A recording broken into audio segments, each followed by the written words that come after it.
हर हर महादेव सभी को।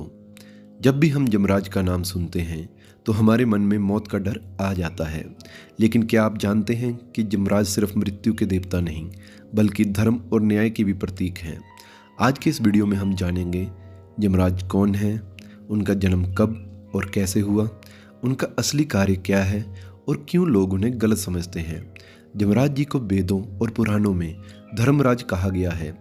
वे सूर्य देव और संवरनी देवी के पुत्र हैं। उनकी जुड़वा बहन का नाम जमी है, जिन्हें हम नदी जमुना के रूप में जानते हैं। ऋग्वेद में उन्हें प्रथम मृत मानव कहा गया, जिसने धर्म मार्ग दिखाया और फिर मृत्यु के आधिपति बने। वे लोकपालों में से एक हैं और दक्षिण दिशा के अधिपति भी। ये रेफरेंस लिए गए हैं ऋग्वेद से, विष्णु पुराण, भागवत पुराण और महाभारत के वन पर्व में से। यमराज जी को मृत्यु के बाद आत्मा का मार्गदर्शक कहा गया है। वे किसी की मृत्यु तय नहीं करते। मृत्यु पहले से ही कर्म और आयु पर आधारित होती है। यमराज का कार्य है जीवात्मा को उसके कर्मों के अनुसार उचित लोक, स्वर्ग, नरक या पुनर्जन्म उसकी ओर लेकर जाना।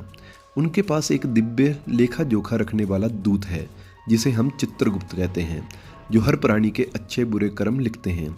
यमराज निष्पक्ष और न्यायप्रिय हैं, ना किसी के लिए पक्षपाती, ना किसी के लिए कठोर। ये रेफरेंस लिया गया है गरुड़ पुराण, महाभारत के अनुशासन पर्व और विष्णु धर्मसूत्र से।